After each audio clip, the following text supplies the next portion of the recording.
Hi everyone, and welcome to today's webinar, Going Wild, the Conservation Co-Benefits of Green Infrastructure. Before we get started, I want to review a couple housekeeping items. Audio is available through your computer's mic and speakers, or also by telephone. Your call-in number and access code are in the control panel on the right-hand side of your screen. All attendees have been muted to minimize background noise. But if you have a question during the webinar, please do type that into the questions box on the upper right-hand side of your screen, because we are going to have a dedicated time to answer questions at the end of this webinar. And if you have any technical difficulties during the webinar, please type that into the chat box and we'll do our best to troubleshoot the issue. And with that, I'd like to launch a poll to get a better sense of who's on the call. How many people are viewing this webcast with you? And you can vote by clicking directly on your screen.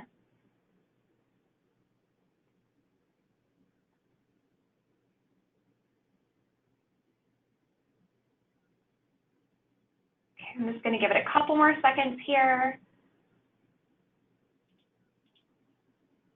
Excellent. Okay, it looks like most people are watching by themselves, but then we have a couple groups as well. Another question we have is, how many years of experience do you have with green infrastructure?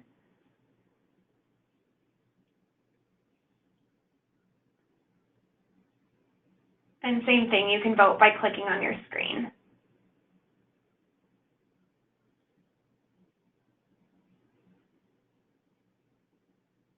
Okay, I'll give it a couple more seconds.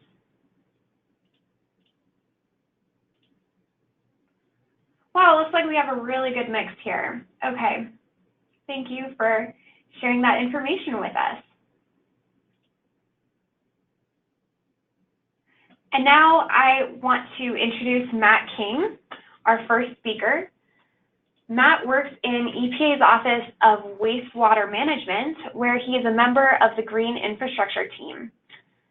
His work focuses on engaging national stakeholders to encourage the implementation of green infrastructure practices and prevent stormwater pollution. Thanks for joining us, Matt. Thanks, Amanda, and thank you to our attendees for joining us today and for your interest in green infrastructure, both as a tool for stormwater management and for wildlife conservation in urban areas.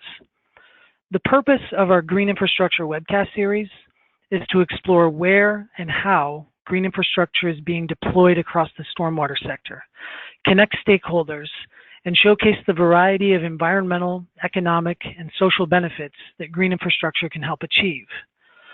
One of the most compelling aspects of working with green infrastructure is its ability to not only effectively manage stormwater runoff, but to provide co-benefits such as cost savings, educational and recreational opportunities, and aesthetic and ecological benefits. Today's webinar will focus on the conservation co-benefits of green infrastructure, and we're very fortunate to have two speakers that can address how green infrastructure can improve water quality for wildlife, restore and conserve wildlife habitat in the built environment, and invite beneficial species such as pollinating insects, birds, and fish back to the places where we live.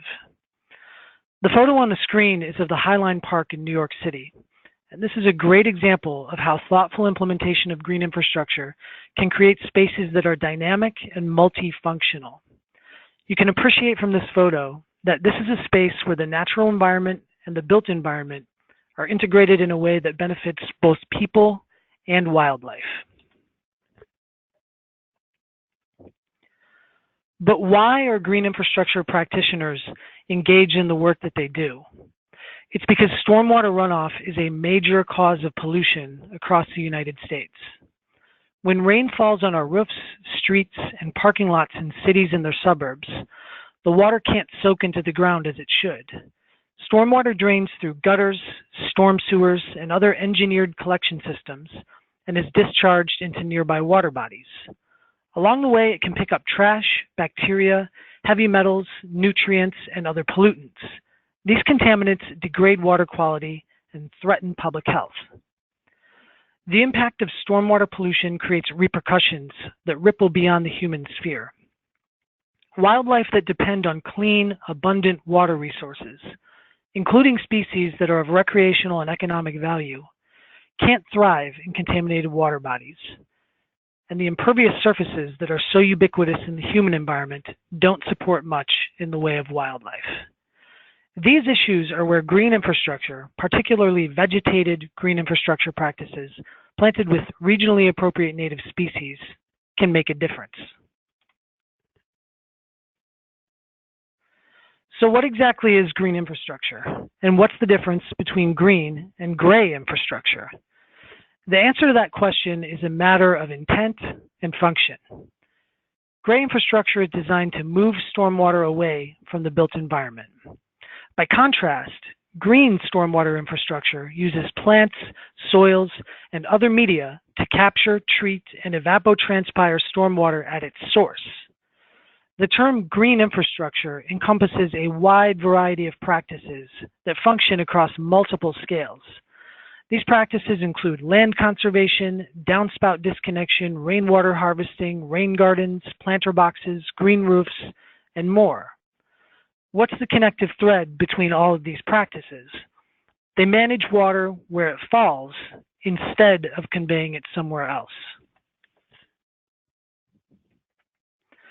Variety makes green infrastructure a flexible technique for managing stormwater runoff. But that variety also has the potential to provide additional environmental, economic, and social benefits, what we commonly refer to as co-benefits, to the primary aim of protecting public health and water quality. Many of these co-benefits can benefit wildlife.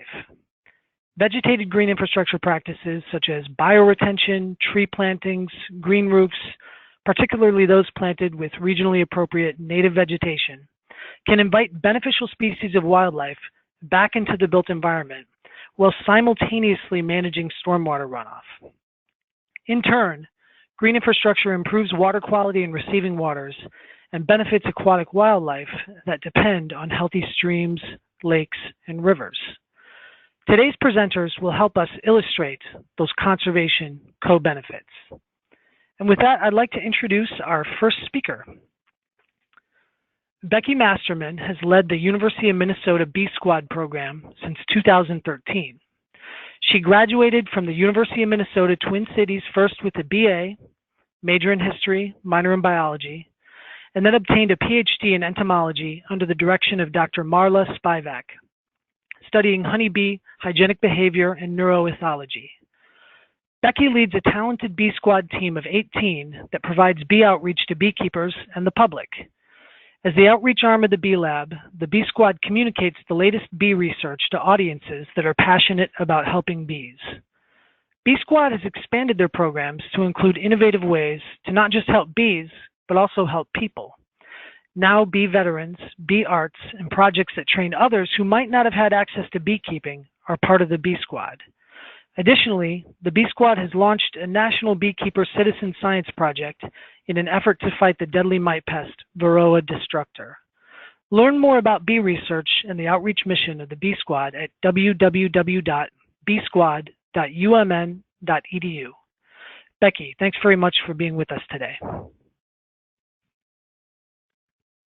Thank you very much for that introduction. I hope everybody heard that I am not a stormwater management expert. I'm a bee expert and I'm an outreach expert, and I was absolutely thrilled to get the invitation to really expand what I usually talk about. It gets kind of depressing all the time to talk about bee health because they are challenged these days. So I'm absolutely thrilled to be able to talk to you today about one of our programs that we started a while back that we're very proud of. So I am here at the University of Minnesota. I am under the direction of Dr. Marla Spivak, who's kind of what we call the rock star of the bee world, and feeling very lucky that she has allowed us to get a little bit creative in what we do. I just wanted to show you where I am right now. So I am in our new bee research facility that opened a few years ago, standing actually in the conference room. Webinars are a little bit tricky sometimes because you don't get to see me and I don't get to see how excited you are to hear about bees and stormwater management and rain garden surveys. But I'm assuming that you're all smiling and engaged right now. So I'm going to stay that way the entire presentation. I'm very proud to lead the Bee Squad. We have about 18 members, and what is important to know about our project, two things. One, that we are all paid employees, so it's not a volunteer organization. And we have a couple of undergraduates, but it's mostly people who've decided to work on bees and other pollinators, and they come to the Bee Squad with a lot of different talents. So I don't have 18 entomologists on staff. Instead, our backgrounds are varied. We do three things. We do a lot of extension support for beekeepers. That's very important. We need to be able to help keep our honeybees in as best health as possible, and times have really changed as far as management. So we do a lot of work using latest research and updating best management practices for beekeepers. We also share bee health information with the public, which I'll talk about in a little bit. The public wants to know how to help bees, which is a great opportunity for us.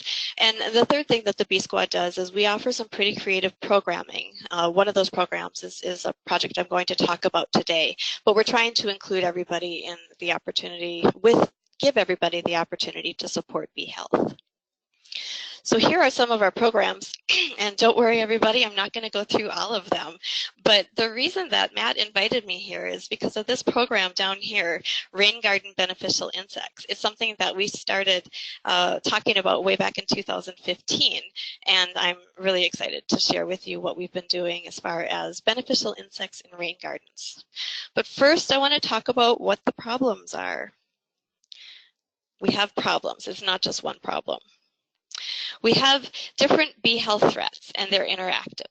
So our bees and our pollinators have poor nutrition. We need better food out there. We also have impact of pesticides, and we have some very serious pests and pathogens that are vectored by those pests. And the problem for all the bees out there is that a lot of these different threats will interact and make each threat more dangerous to the health of the bee. And when we think about bees, another one of our problems is that many of you probably have this girl in your heads, our honeybees. So our honeybees are actually non-native. They are what I like to call our gateway bee. So they are a great way to introduce people to bees. They've been getting a lot of attention. One of the reasons is because they live in boxes mostly managed by beekeepers. We do have some wild colonies out there, but the introduced honeybee, Apis mellifera, is something that we are able to say every year if they die in the summer, die in the fall, or die over the winter. And that's some of the information that's gotten out there that's really led to their popularity in the press because they've had so many different health problems. Other bees you might think about are bumblebees, and here in Minnesota we have, I'll introduce her to you later in this presentation, but Dr. Elaine Evans, who's really critical to having the rusty patch bumblebee placed on the endangered species list. It's the first mainland bee that has been placed on that list, and it's a bumblebee that we're very worried about here in Minnesota and beyond. But remember I said the honeybees are the gateway bees. Well, what are all those other bees? Again, we're not going to talk about them all today. We don't have time, but there are over 3,600 known species of bees. And most of these bees are solitary. This is actually something that if you're interested in, you can print this up for free on our website at the Bee Lab here at the University of Minnesota. And this is an absolutely intense flyer that will address all of the different families of bees and their lifestyles. And so it's important when we talk about bees and bee health and bee decline to know that most of our species are actually pretty difficult to count and to track because they're living in stems or they're living in tunnels in the ground. And it's really not on a lot of people's mind when they think of bees. So bees, I mentioned earlier, are in the news, and some of that is because our honeybees are very seriously challenged by Varroa destructor, which is a mite pest that vectors pathogens. But then we also have this bigger issue of wild bee decline, where we don't even necessarily know what species are in danger of us losing them because they're really hard to count. But there are a lot of efforts across the country and the world to inventory the different bee species. So we know that the bees are in the news because we have a phone here at the Bee Squad, and we have a computer and an email address, and we get a lot of messages and a lot of phone calls, and a lot of them go like this. Basically, they tell us that they have bees, and they've heard that the bees are in trouble, so they don't want to hurt them. And they want to know what they can do. A lot of times they actually want to know if we can come and move them. And I don't know if any of you are bee savvy out here, but this specific email, and we get a lot of them here, it's actually not about bees. It's actually about wasps. Our ground nesting yellow jackets, which are on opposite of the honeybee in the screen, they're really they look a lot like honeybees. It's hard for people to know the difference, and they're a little bit more defensive, a lot more defensive than honeybees, so a lot of people will find them when they're mowing their lawns. And they are something that they've actually opened our eyes to a problem that we have out there, because what happens, our honeybees are really cousins. They're in the order Hymenoptera, so they're cousins to yellow jackets and to bald-faced hornets, and then a lot of other different bees and wasps. And what we've learned is that once we tell people that, oh, actually you have a yellow jacket wasp, not a bee, the next thing they say is, okay, how do I kill it? And so we're faced with really the bees kind of made it through where people are okay trying to figure out how to save the bee and not kill it. But as soon as they learn that the insect is anything except for a bee, they just want to know the formula, and they want to figure out how best to kill it. And there are a lot of times when you don't have to kill wasps. And if some of you are upset now because you've been stung recently, our wasps are actually beneficial insects, and they're great for garden pests, and it's kind of a natural pest control. So there are benefits to a lot of these insects, especially if they're not in the way of human traffic.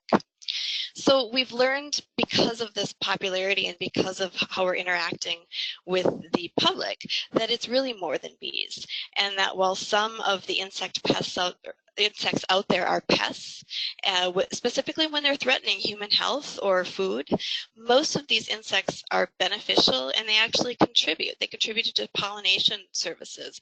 A lot of them on their own are helping with pest control, and most importantly, they're a part of the ecosystem. So they're all doing something.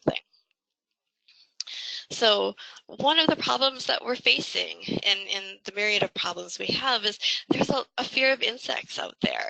And so, spiders too, I'm not going to go there right now, but there's a huge fear of these different organisms, and the way people want to maybe address that fear is with the spraying something on them. So ultimately, that's not good for our bees. So I'm going to be honest here, we're being selfish. We recognize that if somebody, I took a phone call once where somebody said, I've sprayed them with 8 cans of spray and they won't die. And she was talking about some yellow jackets.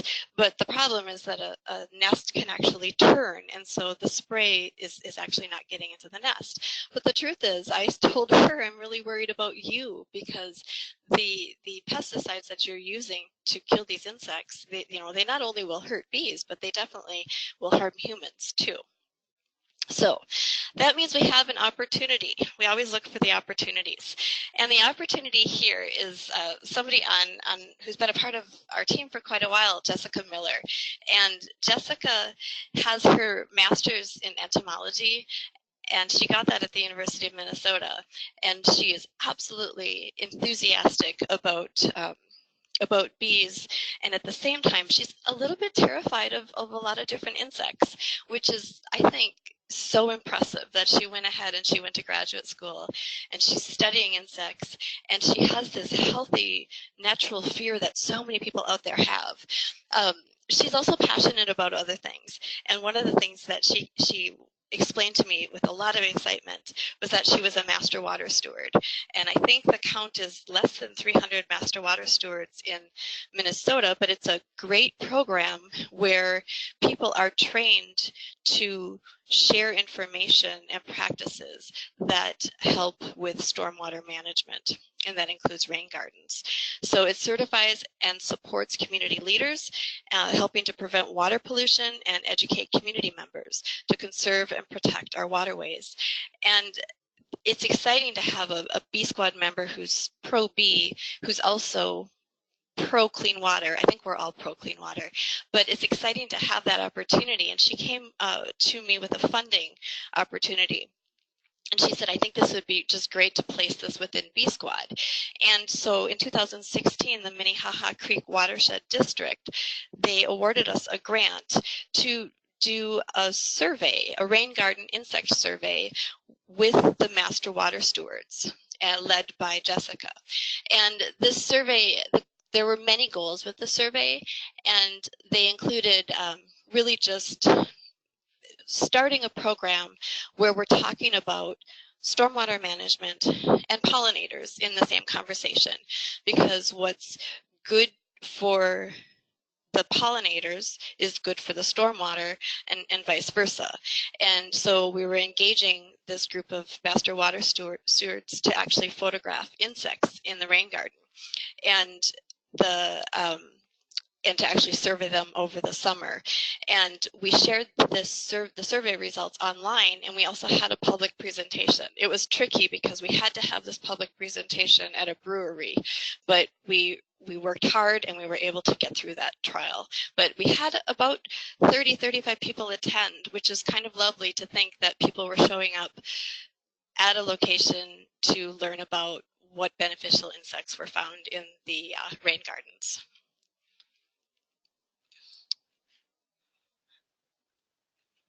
My slide does not want to forward, so hold on. There we go. So here are some of our master water stewards, and here's actually one of the bees. When we're looking at beneficial insects, we see a lot of bees, but we also see some other things. I'm not going to go through one of our social media campaigns in its entirety, but we shared information about the American lady, and talking about how the caterpillar eats leaves and the adult is a pollinator. We shared actually information about aphids. Now this is a stretch for some people, but in high numbers aphids can cause damage, but they really are food, and they produce food. They produce honeydew for other insects in the ecosystem. So we were able to share that information. And the bee fly, this picture taken by a master water steward, it's a fly that actually is a parasite to some grasshoppers when they're in the larval stage. So we really enjoyed sharing this information through our social media, and it planted some seeds in how we actually look at the big picture of what we're doing when it comes to trying to support pollinators. We went ahead and we applied for another small grant the next year, and we decided we wanted to fill another gap where we'd already worked with the master water stewards, but we were excited to go to both youth through our pollinator ambassador program, and then also we decided to try to engage the public, and we brought in the bumblebees at this point. And when we bring in the bumblebees, we include Elaine Evans. I mentioned her earlier, and Elaine has been studying bumblebees. We were actually in graduate school in the 90s together, and Elaine and I we have very different careers in that most of my training is in honeybees, and she's a bumblebee expert, but we work well together, and we're able to provide a lot of collaborative work that's supporting all the bees out there. And she, in her genius, has been looking at bumblebees and surveying them for over 10 years.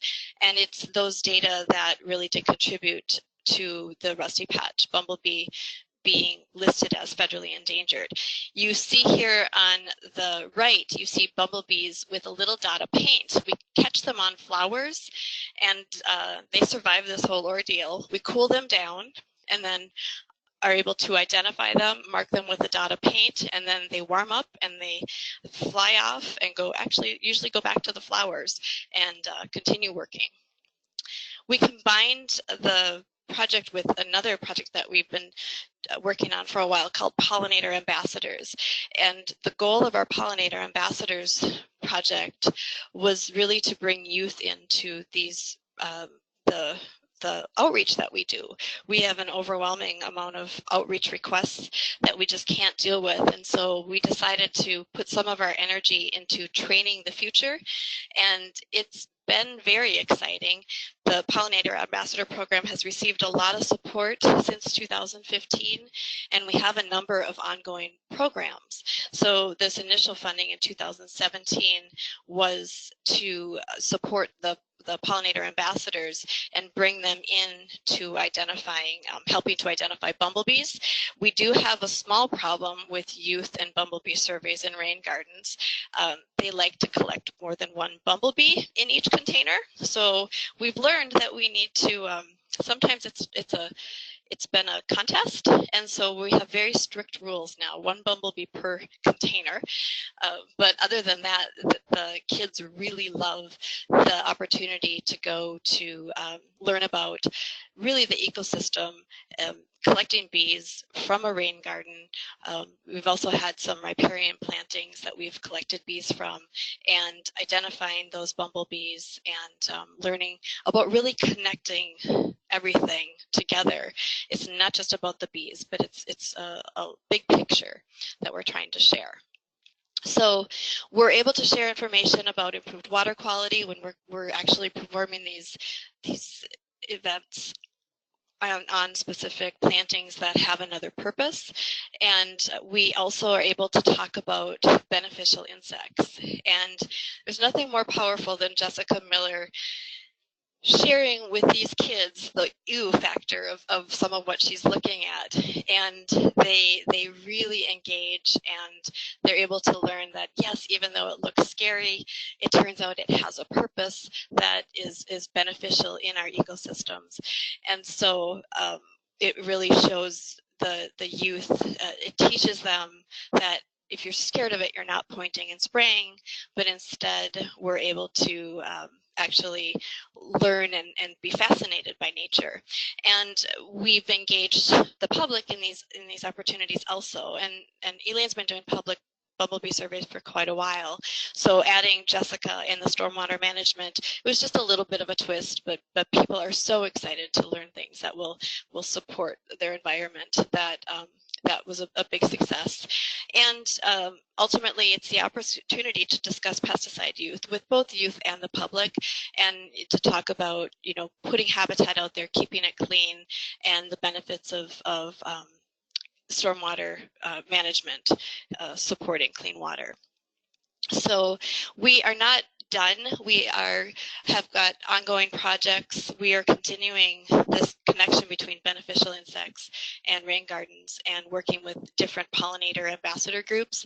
So Jessica is really our go-to person. So whenever we're scheduling these youth, this year I think we have 40 youth we're working with total, and they all have time that are scheduled with Jessica. And another thing I didn't mention about the pollinator ambassador that I think is kind of exciting is that we pay these kids. This is their job. So they show up, they learn all of this information. We give them different options for doing the outreach and sharing what they've learned, but this is actually their job. And so we're very excited about that. And I want to talk to you about Farmer Keith. Farmer Keith we've been working with Farmer Keith. Everybody needs a Farmer Keith. He is a conventional farmer. He's also an organic farmer, and he's a solar farmer now. And he has been working with us to support pollinator habitat. And he also works a lot with these pollinator ambassador groups and talks to them about, the role of farmers and what he does. And it's kind of exciting because he's now started, I think, 3 solar farms. And it was just last week where we brought a group of food experts from Lunds and Byerly's, which is a wonderful grocery store here in the Twin Cities area. And these food experts, he's showing them his new solar farm and how he's putting pollinator habitat. Those are the first flowers. The pollinator habitats, if you come back in 3 years or 2 years even, it's going to look very different, and we're going to see a lot of flowers underneath these panels. But we brought 2 groups of 15 really of people from this program to the solar farm, and we're talking about the importance of it. And Keith, you can see, Keith actually said last week, he said that, you know, the reason why these plantings are here, the pollinators are important, but the first reason is really erosion. And this is helping to protect the water in this area. And so it's exciting to learn that we're able to connect the water to the pollinators to clean energy in the future. So I'm going to end with our honeybees do drink water, and I love these pictures. We always provide water for our bees to drink, and they use it to actually cool their hives. Honeybees are pretty cool, and they use it to also to liquefy honey in case it's crystallized. So I look forward to questions in the future, and I'm going to turn it over. Thank you very much. Thank you very much, Becky, to you and your team for the work you do and for sharing the results of some of that work with us today. I'd like to introduce folks to our second speaker, Mark Gray. Mark is the owner of Stephen C. Gray & Associates, a specialty full-service property management firm serving Western Washington. He's responsible for all aspects of the business, including managing over 1.3 million square feet of real estate, in addition to providing investment and financial services. Mark is active in the Seattle real estate market and recently completed new construction and major renovation projects in Seattle. Mark has 20 years in the industry, and during that time has remained involved in the community through neighborhood organizations, school business boards, and even served a term as president of the Institute of Real Estate Management of Western Washington. Mark is also the founder of Clean Lake Union, a nonprofit focused on improving water quality.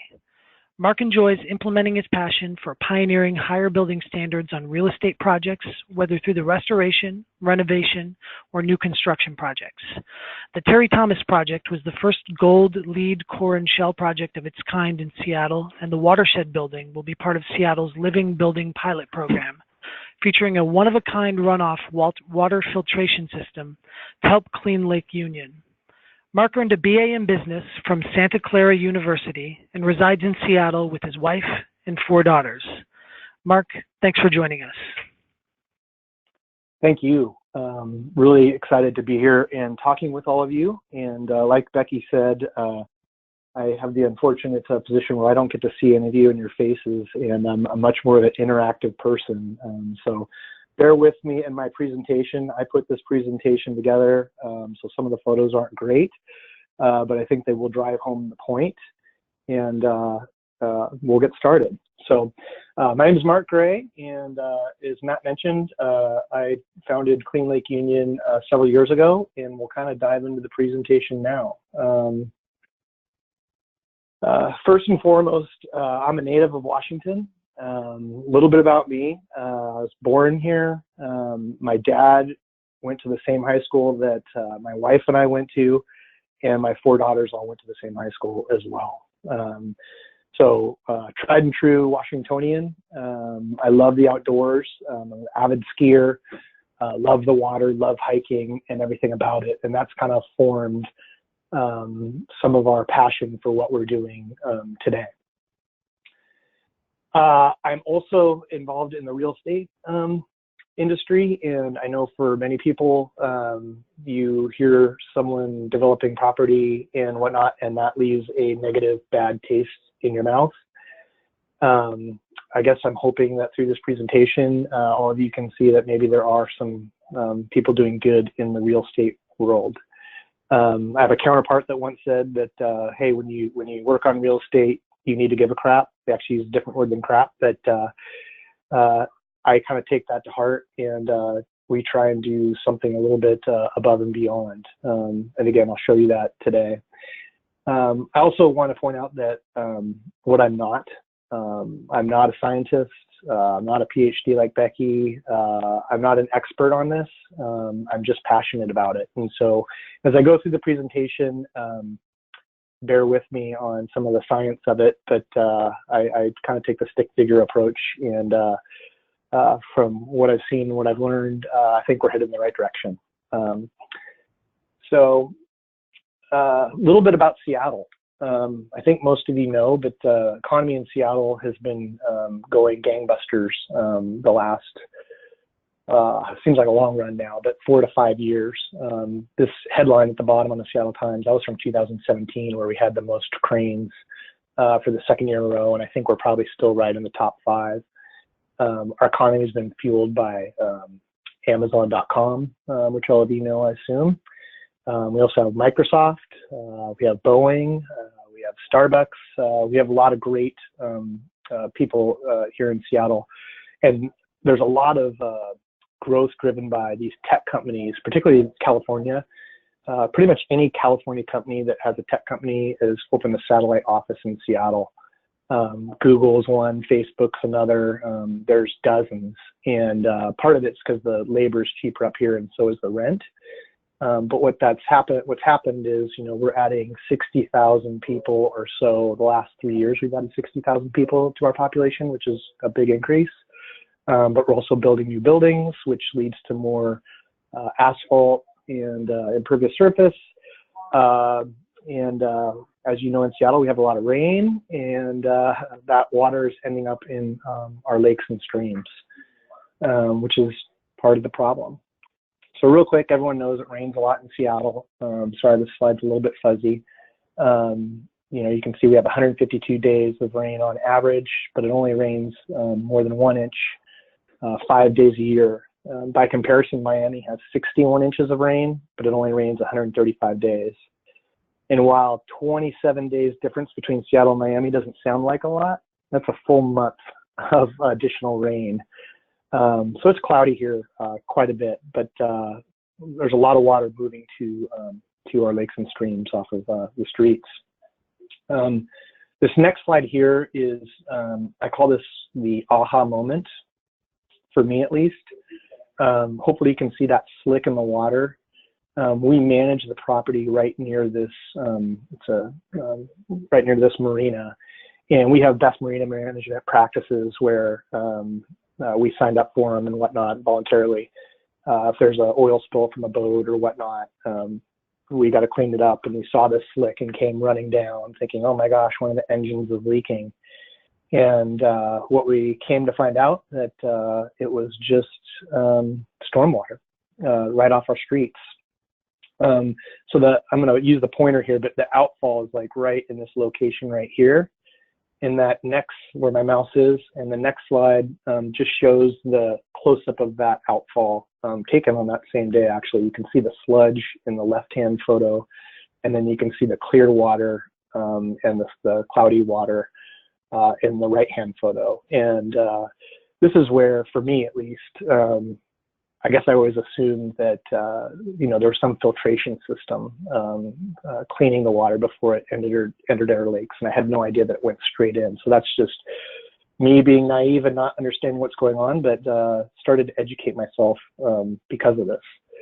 And this is just this is actually the same photo in the right of the slick, but you can see the catch basin in the middle photo and the oil going into it.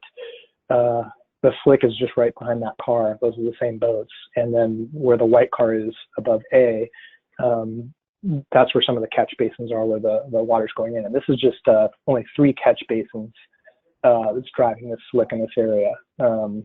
Again, all untreated. So a little bit about Clean Lake Union. It was from that aha moment back in 2010 that we decided, hey, we should start trying to do something about this. And so Clean Lake Union, our acronym's CLUE. We have a lot of play on words. Do you have a clue? Get a clue, and whatnot. We actually didn't get our nonprofit status until May of this year. It was delayed a little bit by the government being a little bit slow in turning it around, and then we had a little government shutdown. If you all remember, we were supposed to get it by the end of last year. We ended up getting in May through kind of a long process.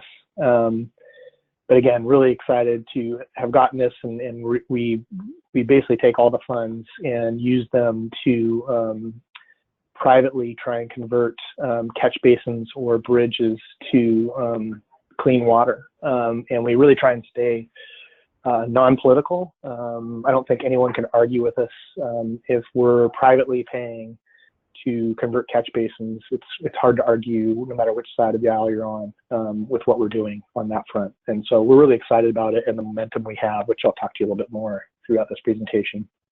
This is actually the homepage of our website. Again, it's not a perfect website, but what I wanted to show is this is kind of the body of water. That's Clean Lake Union. That's Lake Union right in front of you. And that's a fit photo from our paddleboard race, but you can see Seattle, downtown Seattle skyline and the Space Needle. And that slick that I showed you in the previous photo, the aha moment slide, is probably about 150 yards away from where this photo was taken. So Lake Union's pretty close, but there's a lot of downtown big industry all around this body of water. And then there's an aerial of it. I'm going to use the pointer, so hopefully you all don't get sick. But this is Lake Union here, and where that slick would be to the right where my pointer is, maybe 150, 200 yards away. Downtown Seattle's right down here that you saw in that previous photo. And then what I want to show you is this canal. And so this canal leads, this is all fresh water. And then we have the Ballard Locks, which connects salt water to fresh water. It's probably a mile away from where my pointer is right here. And the area that I'm going to talk about today is right in here. And that's where some of our projects are, where we're doing a lot of work right now. And here's a close-up of that area I was just showing. I had it in yellow. Sorry, it's not the most perfect look. But what's important here to note is you can see the Aurora Bridge here. That's a state freeway. We have a lot of cars going on it, and this town in Fremont, it's Fremont, Washington. Adobe's offices are right here. Google and Tableau software are in these buildings right here. And so we have a unique kind of tech corridor where we were looking at doing this project. And that aha moment, we started looking at building this project back in 2014, and we were trying to think of how we could potentially do some stormwater cleanup based on that aha moment.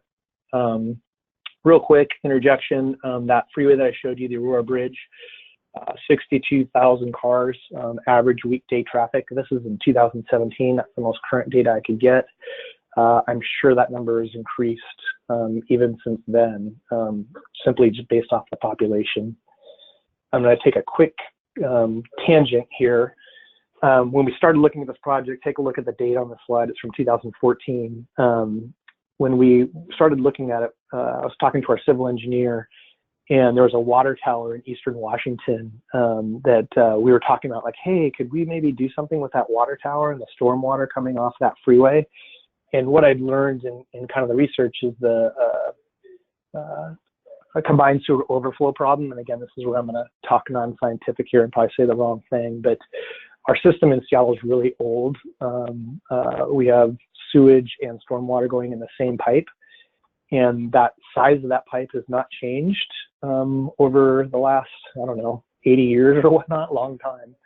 And the population has grown. The rainwater's probably stayed about the same, but we get overflows, and the overflows are the lake. And so what we were talking about doing with this water tower is, that's actually a photo of the water tower that was described in the previous email, is cutting off the legs and putting it, that site that I was talking about is on a slope, putting the water tower at the top of it, painting it kind of Fremont funky pink. Fremont's a pretty eclectic neighborhood, and taking the water and holding it in this tank during a heavy rainfall situation so we don't tax the system and create an overflow. We were really excited about it, but then we came to find out that we're not a combined sewer overflow system. We are actually just a straight stormwater system. There's no sewage in the pipes near this project. And so we were excited about that, but we ended up abandoning that and looking for other alternatives to treat the stormwater. This slide here just shows the outfalls. Again, this is Lake Union that I previously showed you. Here's that canal that takes you to the saltwater. And then these are all just the different outfalls. And then the area in yellow is the project area that we're focusing on kind of in this presentation. So our civil engineer, when we couldn't go the combined sewer overflow route, pointed me towards this person, video and whatnot, Dr. Jen McIntyre. I'd say she's kind of a inspiration, a hero of mine per se. He pointed this video, and what you see in that middle right photo is that's the 520 bridge, which connects the east side to Seattle.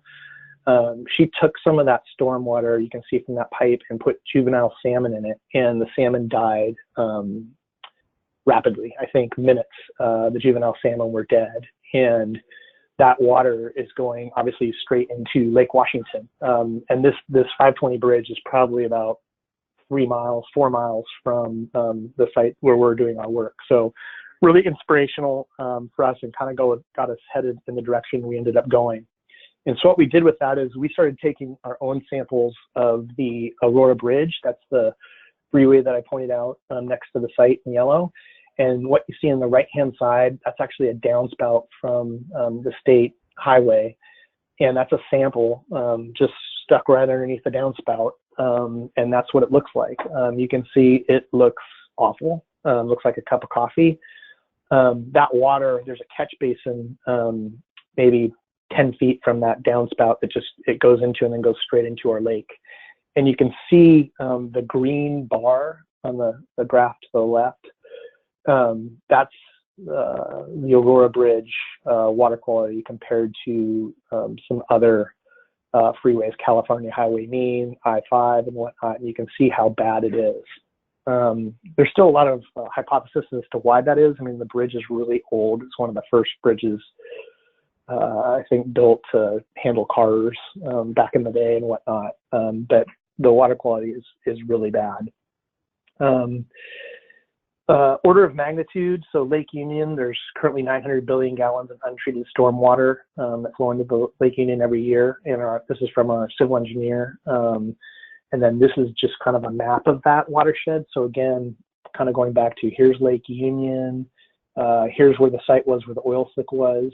The green X here is where our projects are. And then what I want to point out is here's Puget Sound, saltwater. The salmon come through the Ballard Locks. And then down this really tight, narrow corridor into Lake Union, and then out into Lake Washington and up into the rivers. And this is kind of a crazy photo, but this is that same photo. Here's our project area. Here's Puget Sound. Here's Lake Washington. And this just shows the migration of all the salmon. What's interesting is, Puget Sound's obviously a huge body of water. Lake Washington's a huge body of water. But when salmon try and migrate through this narrow canal, and we're dumping that much pollutants, go back to that 900 billion gallons that flow in, and a lot of it is coming from into this narrow canal. You got to imagine that's just a toxic wall of bad stuff that the salmon have to go through. And it's probably the worst stretch. I'm just trying to think. I like to run, and that would be the large hill that you have to run up for the salmon to go through this stretch. They make it through the fish ladder, which is probably hard enough, and then they got to go through the toxic soup of this narrow canal. So this is that, again, I'm using the pointer here, but this is the Aurora Bridge right next to the project. This is, we have a lot of tribal fishing. It's actually just about to start here in Seattle. This is one of the gill nets, and that gill net is maybe 100 yards away from where this photo is taken, and the outfall is just right there. So tons of salmon migrate through this corridor, and they're going through this bad soup of toxins that we're sticking into the lake. This is just a quick photo on the Ballard Locks that I was mentioning. This is the connection of salt water to fresh water. That upper right-hand photo shows it. You can see the locks right here, the fish ladders over here, and kind of all the photos of the salmon are the fish ladders at the Ballard Locks. These are some stats that I pulled off of the Locks website, and that we just focused on the sockeye for now, but you can kind of just see that the salmon migration hasn't been strong the last 4 years. And you can see as recently as 2006, we had over 400,000 sockeye come through. It's never been that high since 2006 and declining ever since. And the problem with that is that impacts others, mainly the orca. And many of you probably saw it, but the orca, this was last year, the orca calf that died in the J35, the orca that pushed around its dead calf 1,000 miles and for 17 days. And there's a lot of reasons as to why they're saying this is a problem, but I think one of the ones that people are pointing to is a lack of salmon, and then also potentially pollutants that are in the salmon because of what we're doing. So back to the site and what we ended up doing. So again, here's the bridge that we're talking about. Right about here is where the picture of the gill net was that the tribe was putting in, and then our outfall is right here. So a pretty high concentrated area, and again, this is a really small distance, and a lot of toxins coming through a small body of water, so it can't dissipate like it can in the Puget Sound or Lake Washington. We call this phase 1. This is the first project we did. That's the finished building that went along with the work we did in the bioswales. And what I wanted to show you in this photo is on the right-hand side is the Aurora Bridge, and you can see this downspout. That's the one downspout we are taking off the Aurora Bridge and treating. And it goes through, you can't see the bioswales. The bioswales are to the right of the sidewalk here. And here is the bioswales under construction. And so again, this is just obviously Aurora Bridge above us. You can see how close the water is. The gill nets were right here in that photo, and the outfall is just right over here. And so here's the different biocels and how the water cascades through. Here's the finished product. We're looking in the other direction. You can see these different cells where the water flows through.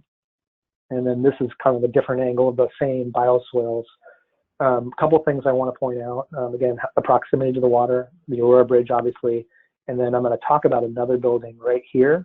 This area before we worked on it was asphalt, and bad things were happening here. It wasn't the best area, and so there were some added benefits to adding a green infrastructure of just making this a much more better place to be for people. And not only does it help the water and the ecology and whatnot, but it's good for people to hang out. And a couple of things that I wanted to point out this time is what's really unique, and one of the challenges of this project was this area where we put the bioswales is right of way, so we don't own that property. Actually, the property line is kind of the edge of the building, and so to get, you can imagine, we had a lot of conversations with the civil engineer and with a lot of different jurisdictions, but the freeway is state, the right-of-way is city, and then obviously you're taking that water and putting it into Department of Fish and Wildlife, ecology. I mean, there's a tremendous amount of jurisdictions, and when we first started broaching the topic of, hey, can we do this? What do you guys think? The answer was no. You can't take state water and put it on city property and then put it into the lake and do that privately. And trust me, we heard no a lot, and we kept asking why. And eventually we got everyone to nod their heads because everyone kind of agrees it's the right thing to do. And I think this is maybe where I said, hey, developers have bad reputations. I'm sure there's a lot of people that could have messed this up pretty bad, or just not done a good job, or done it where they were trying to get something for themselves. And in this case, we were just trying to do the right thing. And so what we ended up doing was we paid for all of this work privately, and we gave it back to the city. And so it's the city system. And then all we asked for was the right to maintain the landscaping and all the plants, because we know we could do a better job of it. No offense to the city. And that's basically the agreement that we set up. But I said that all in 2 minutes, but that took, it felt like over a year or more, and a lot of meetings to get everyone to agree to be able to do this. And so that one downspout that runs through this this bioswale, and there are some curb cuts that allow some water in too. We treat 200,000 gallons of water per year. And I think the main question that everyone asks is, well, how's it working?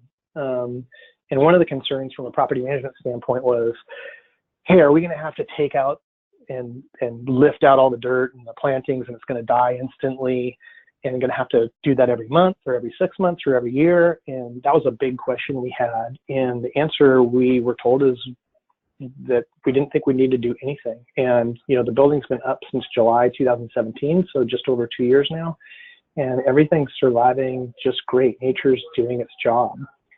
So I'm going to use the pointer again to show you a couple things. That downspout is coming off right here, and it comes underneath the street and comes out right here. And so we did one of our first tests we did.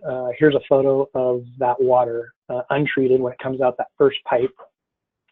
And then the water cascades down into this biocell, and then we took another sample right here.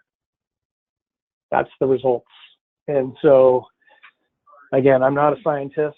I'm a stick figure person, but a picture to me tells 1,000 words, and I didn't need lab results to know that we were doing the right thing and headed in the right direction. I mean, a 5-year-old gets these two photos. I think what's interesting is, you know, that is only biocell 3. And I think we have 6 or 7. Sorry, I don't know that off the top of my head. But what I'm really fascinated about is we have yet to see the water make it to the bottom of the biocell. And so, again, nature's doing its job. So before this bioretention system was put in, all the water would go straight into the lake. And now we're cleaning it. And I really want to run some tests of what the water quality does from this biocell 3 to 4 and 4 to 5. Does it keep improving? My hypothesis is that it would. And I'd like to understand what it looks like after 10 days of rain, you know, if you do these samples, or if it hasn't rained for 10 days and then you take the samples, what it would look like. Really excited about the results, and we're continuing to do more. And so I know I'm getting long on this presentation, so I'm going to start speeding up. So I apologize. But you can see this is the amount of surface area we're treating with that one downspout. 200,000 gallons felt like a lot to me, but in the scheme of things, you can tell it's not very much at all. And so we're continuing to work on it. I guess one of the exciting things for me was that as we did this work, we weren't promoting it or anything like that, but people started hearing about it via our people that we work with. We're telling the story, and it started getting out, and I didn't even know this was being done, but this is the executive summary from the Puget Sound Partnership. I'm going to skip over it now, but it was just highlighting the project, which we thought was cool. And then since some of you are involved with the EPA, I always like this email just saying, hey, we're interested in learning more about this. And so word was spreading without us even trying to spread it, which was pretty cool. And I might add that as a nonprofit, I didn't mention this, but I always like to tell people we're a nonprofit that doesn't know what we're doing, but we're doing it.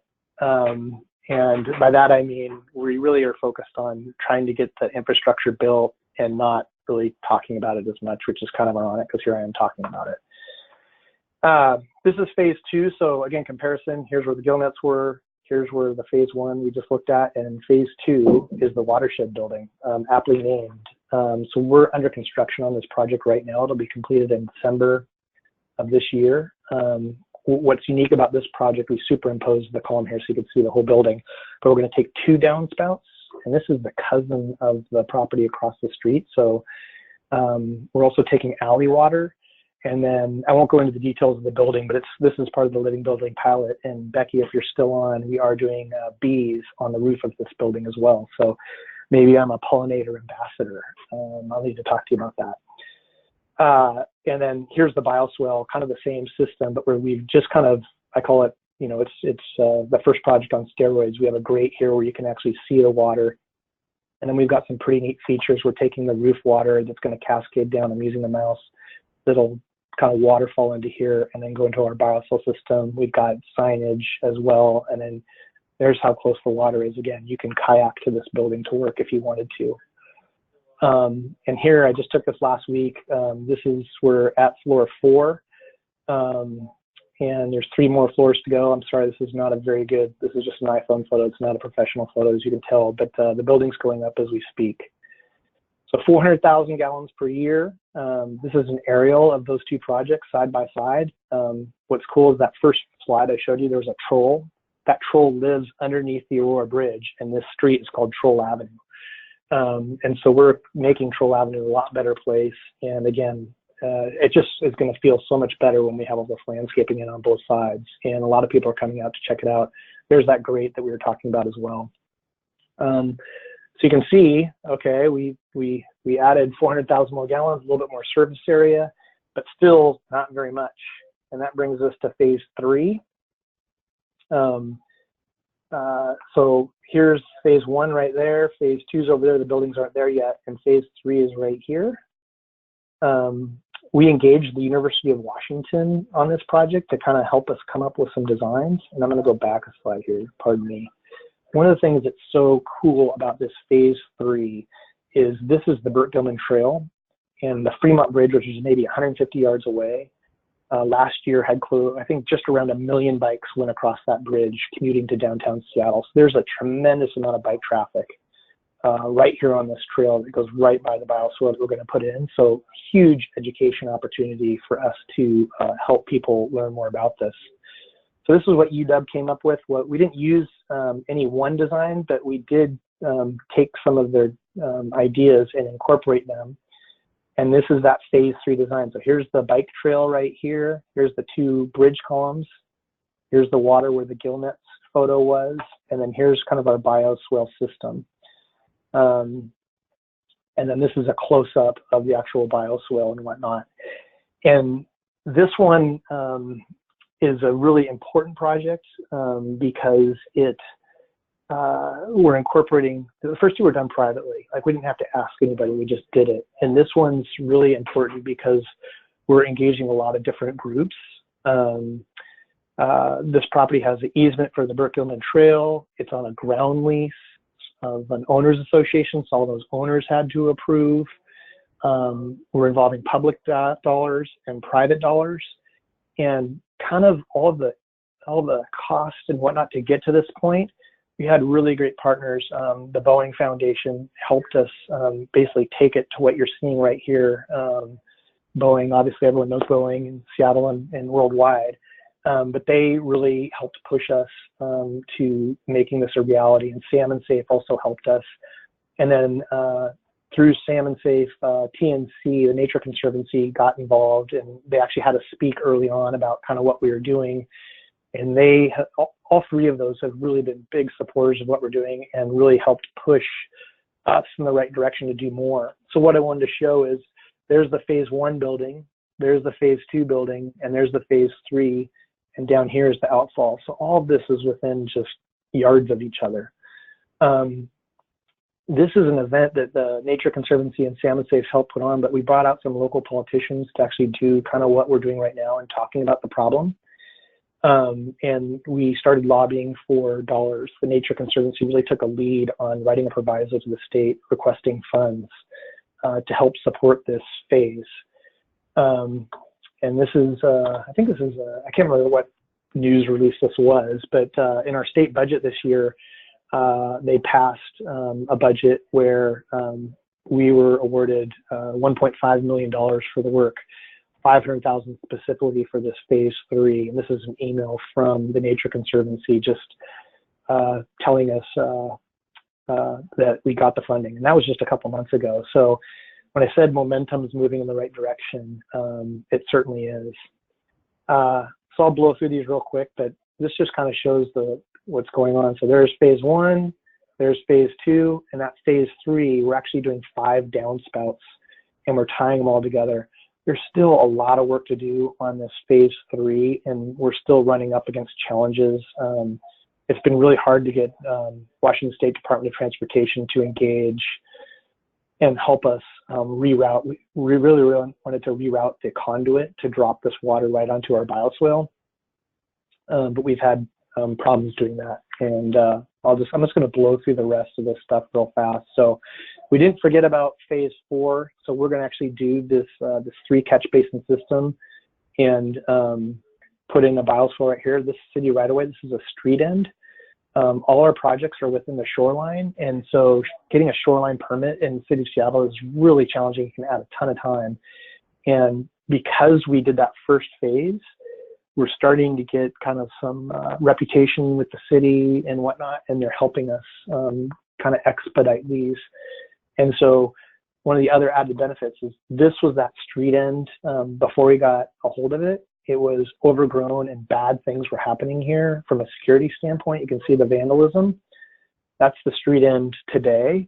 We just cleaned it up, and we're going to be putting in a bioswale here next month, I think, in the next 60 days, let's call it, right here. We got the approval for the permit, and this is the city street end, and there's the plans.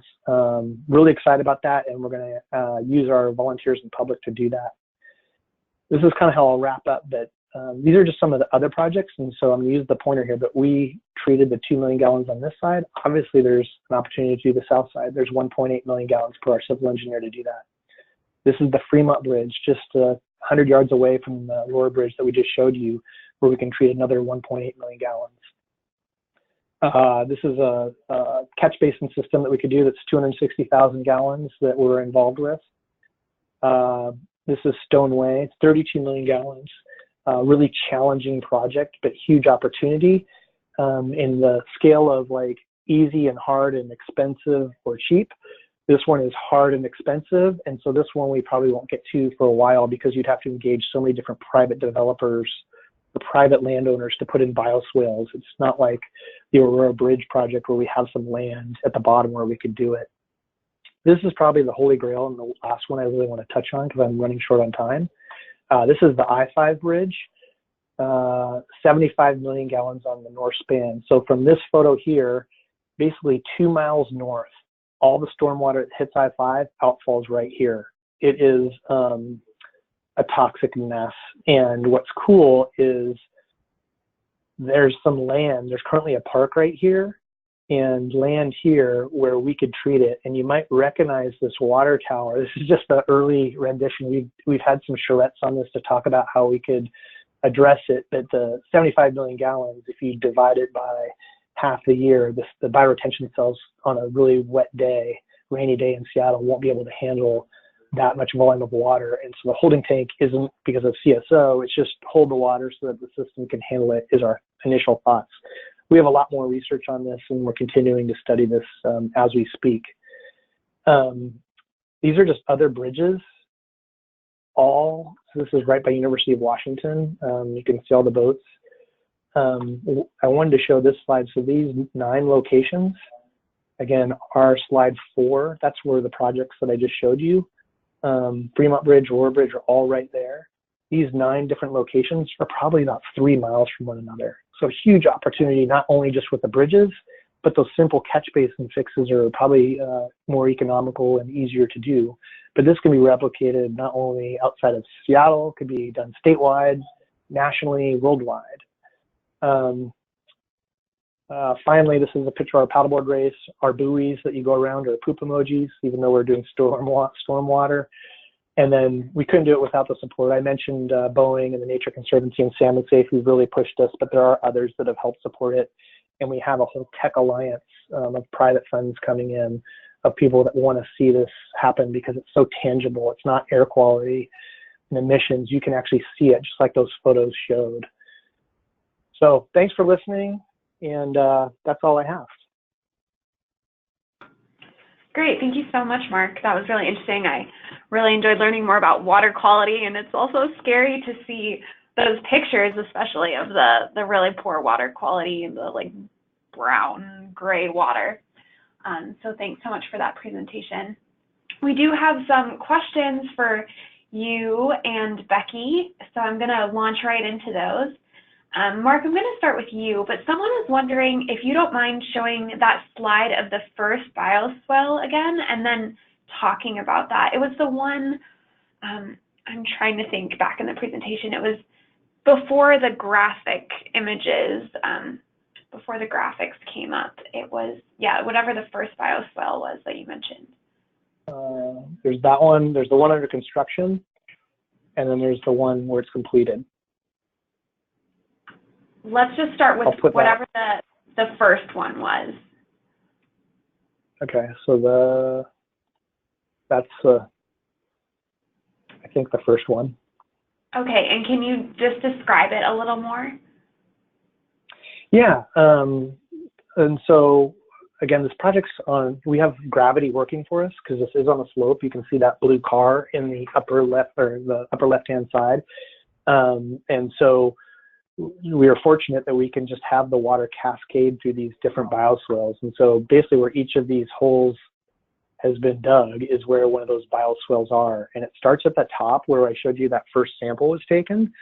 And maybe I'll just go to that now. So, you know, here's where the samples are. It cascades through each of these. And once they fill up, they end up going to the last bioswale and then connecting back to the same stormwater system it would have gone into had it just dropped straight from that downspout.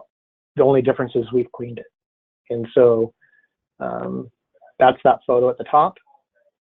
The sample, there's the third cell, and then there's the water that's cleaned after we're done. Wonderful. Yeah, that was really helpful. I hope that answered the question. And as a reminder for folks, this is the time when you can type any questions that you have into the chat box, and we are going to be addressing those right now. So Becky, this question is for you. Someone said that they're familiar with the USDA bee surveys, and they're wondering if there's another reporting mechanism for bee tracking and / reporting that you recommend. Oh, sure. That's a great question. There is a program called the Bee Informed Partnership, and the Bee Informed Partnership has been tracking honeybee health intensely for over a decade now, and it's just beeinformed.org, and they work closely with not just commercial beekeepers but backyard beekeepers. And if you like data, they have got a lot of data that are accessible for you to look at on their website, and you can search years and track survivorship of honeybees. Wonderful. Thank you. Mark, we have a question for you. Someone said that they see that trees were really involved in the third phase. I know you were talking about various phases. Trees were really involved in the third phase. Is that a significant difference in the design from phases 1 and 2? The addition of trees? Yes. Is that yeah.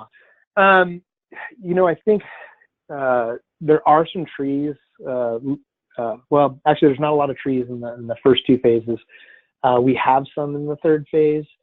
If we could put in more, we would. But one thing we know is if we have a tree that's going to grow a certain amount of size, it can't handle, because those bioretention cells, the roots can only go so far. And so I think part of the landscaping design, at least in the first two phases, was limited because of those bioretention cells. And in phase 3, at least around the cells that we're doing, we can put more trees because we don't have the limitation of the bioretention cell itself. Okay, thank you. Becky, this question is for you. You talked about youth, and someone is wondering, did you recruit them? Were they volunteers who joined the squad? Can you talk about that a bit? Sure. So when we decided we wanted to found the program for pollinator ambassadors, we ended up working with a number of different partners who already had the infrastructure for youth programming in place. And so it made it a lot easier on our end. There are so many good programs across the Twin Cities, and we're in Rochester also, Rochester, Minnesota. There's so many different programs that are already working with youth that we were able to connect with them so that they had their own process in place. And we've really expanded that to, I think, 4 or 5 different groups of youth programs that we were working with. And we've gone on to hire a couple of the pollinator ambassadors to work for the Bee Squad, but when they're getting paid through grants that we receive that go to their funding source that are then paying them. Okay, thank you. Mark, this question is for you. What cleaning schedule is required for the bioswale?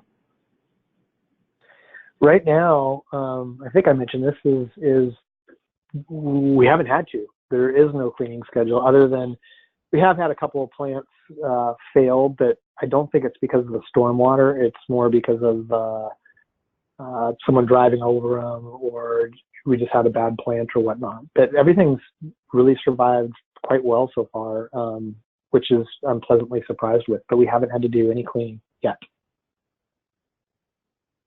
Okay, and a similar question, what's the maintenance involved in maintaining the bioretention? So very similar question.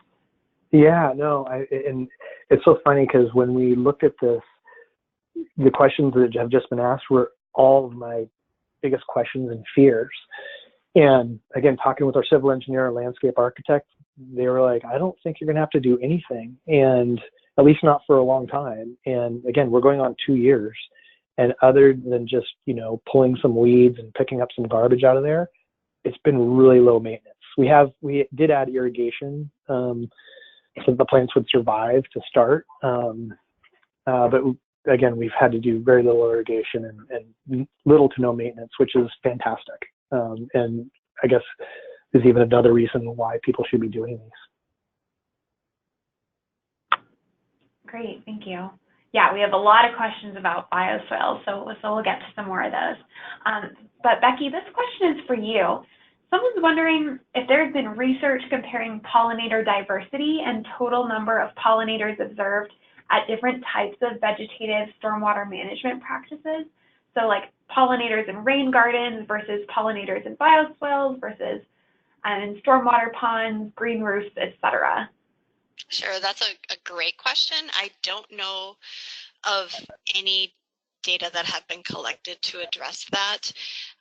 We've been able to successfully have surveys for bumblebees in the actual rain gardens, but bumblebee surveys are really, when you have them at a certain site, you have them for you repeat them several times throughout the summer, and you're looking at the different flowers that are blooming over a certain time. And I don't think that analysis has been examined to see if they specifically are enhancing, because honestly, the way we've run rain gardens, as far as my understanding, is that you can put a lot of different plants into rain gardens, and even vegetables, I know, are in some of the rain gardens we've looked at, and fruits and vegetables. So I think you'd have to examine that by looking at a specific flower source, which we do collect floral sources, but flower source, and compare it to a similar location, but not in a rain garden over time. So you'd probably have to design the experiment in order to be able to extract that information. Design it specifically and plant for it, and then evaluate it. Okay, yeah, thanks for explaining that. Mark, we have a couple of questions about bioswales. So one of them is about sediment in bioswales. What do you do when the sediment gets into those?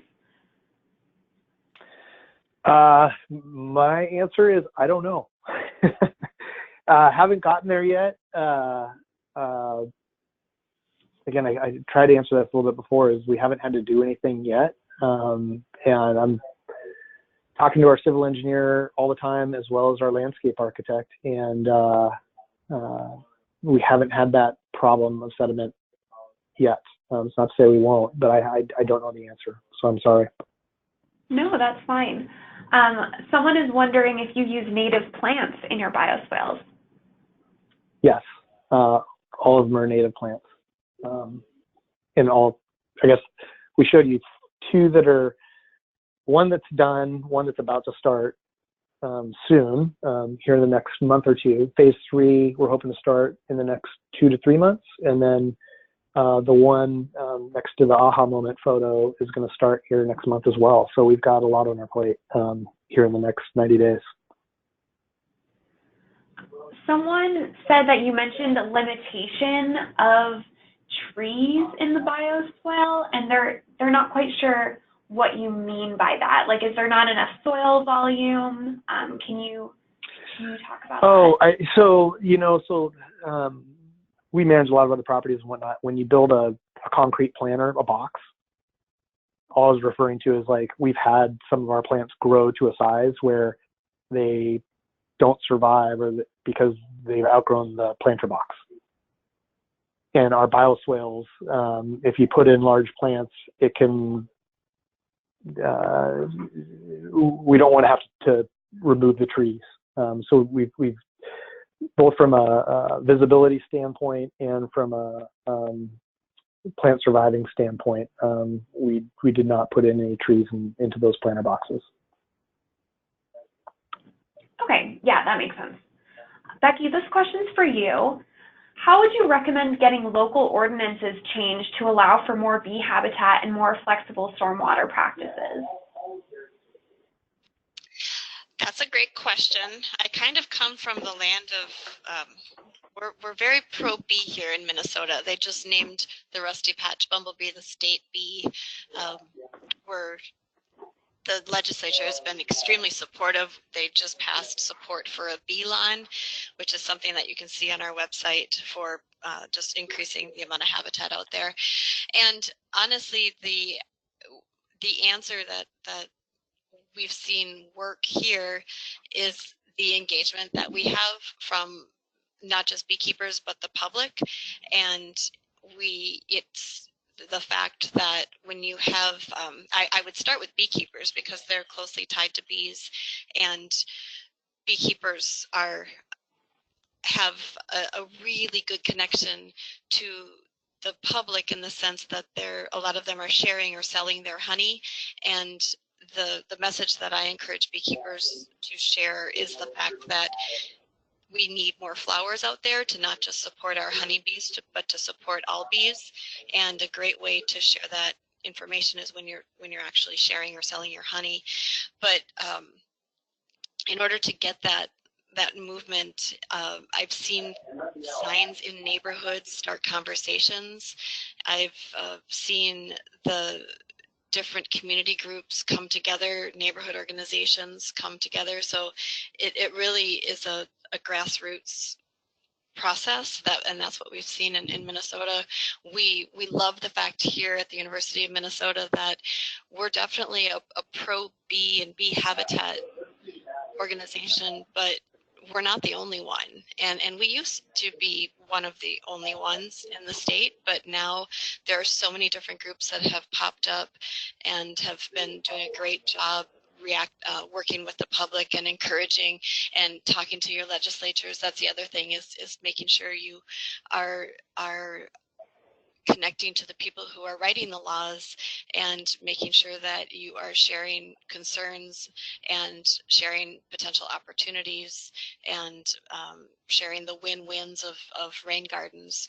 And also the last point I'll make is that it doesn't make sense to not copy other successful states or organizations. And so there have been movements. I know that at City of St. Paul had a movement to get rain gardens instead of just turf in people's tree lawns.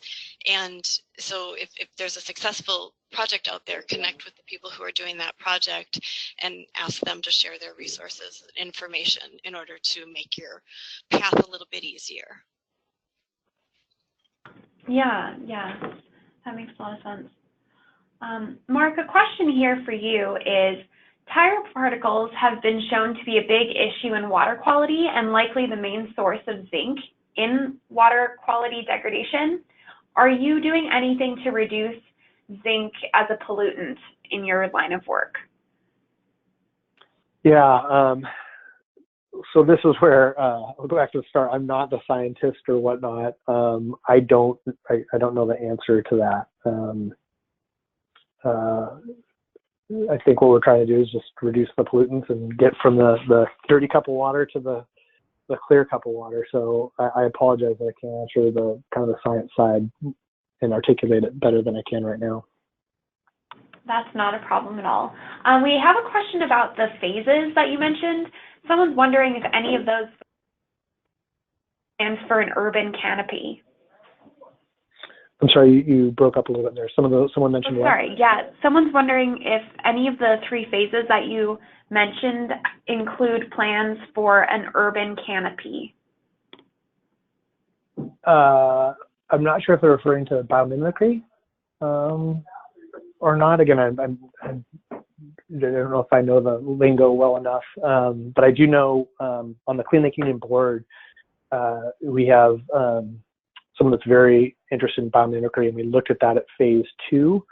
And then I know when we kind of had our charrette on the I-5, 75 million gallon site, there was a lot of biomimicry conversations being had there. I'm not sure if that's what they mean by urban canopy, but that's my answer. That's great. I guess a question that kind of links both of your presentations is, Mark, knowing what you know now about bees and plant habitat, will you consider native plant species in your bioswales to promote and help bee health? For sure. Yes, of course. All of the above. Great. Well, we're happy to hear that. Yeah.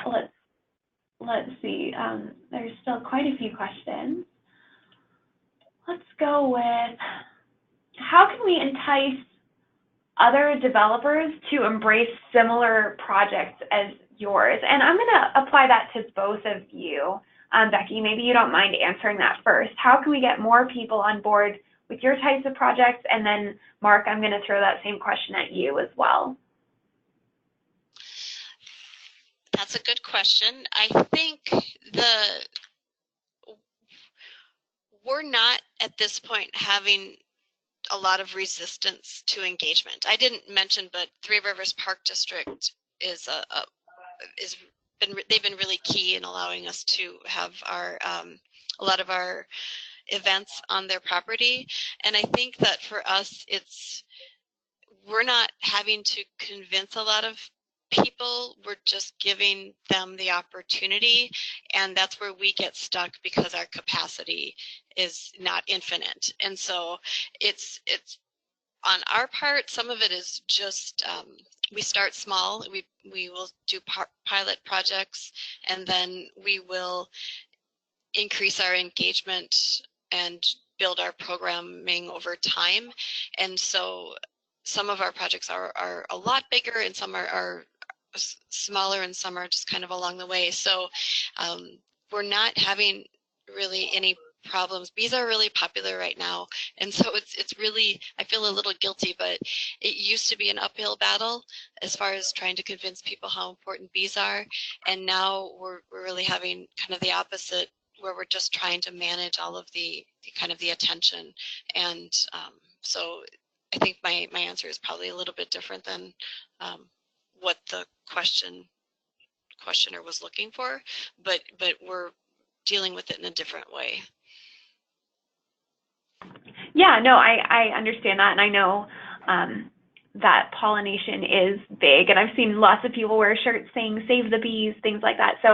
So I think bees are popular, and so I'm happy to hear that you're not coming against major hurdles for getting people on board with that. Mark, what about you? What are I'll throw that question at you. I have a couple comments. I didn't mention it. I think probably one of the biggest forms of flattery we had is there's another developer currently designing a similar system in one of his projects, which is great. So he's seen it, heard about it, and now doing something similar. And he's actually treating not the north span of I-5, but his project is near I-5 and is going to be doing that. So that's that would be preferred. People just want to do it out of their hearts. But I realize that might not always be the case. And I hate to say you have to incentivize people to do it, but an example I can think of is that living building pilot that we're doing. We did get an extra floor to do that, but it's very prescriptive. It's like, you got to do this, to get this.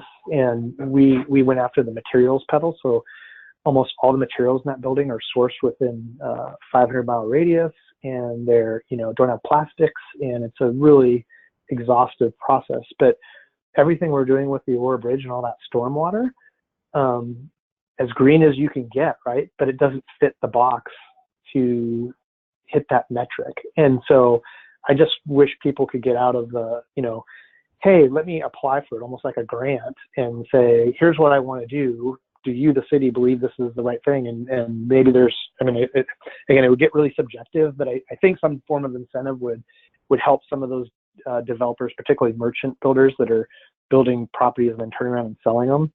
If there was some incentive, that's how you're going to get that group of people to do something like that. So those are my two suggestions. Hopefully people want to do it out of the, because it's the right thing to do. And if not, provide some incentives that are fair, that maybe get people to move off the dime to do some more of this. Great. Well, I know we still have some questions coming in, but we are at time. And so I just want to give you a comment that we got from someone who is just really encouraged by both of you and the ways that you are using your voice to create change. And so one comment is, Mark, that they really hope that you're doing outreach with local developers in your community for similar projects, because I know green infrastructure can come off as being an expensive project for lots of people, but this person is saying that they felt very impacted by your presentation, and Becky, I'm sure by yours as well. And so they really hope you continue to use your voice to create change. Yeah, if anyone wants to come, I didn't mention it because we got short on time, but we have a annual paddleboard race on Lake Union where it's a 3-mile paddleboard race, and it's really to raise awareness and talk about what we're doing. And that's kind of our whole goal, is to raise awareness about water quality so that other people will do it. But if any of you would like to join our paddleboard race, it's every July. We had our 3rd one this last July. We raised a nice chunk of change to do more work, and everyone that you talk to about it nods their head and says yes. And that's why momentum continues to build on this. So I appreciate that comment, and we are trying to continue to do more of it. Awesome. That sounds like a fun event. So Becky and Mark, I want to thank you, and Matt, I want to pass things off to you for any closing remarks. Thanks, Amanda. Yeah, I definitely wanted to extend EPA's thanks to Becky and Mark for joining us today and for sharing some insight into their work and why it's important. I also want to thank our attendees for taking the time to join us during this webcast. Please stay tuned for our next one. You'll be able to find information for that at www.epa.gov/green infrastructure, and we hope you'll be able to join us. Thanks for joining us, and have a great day. Thank you.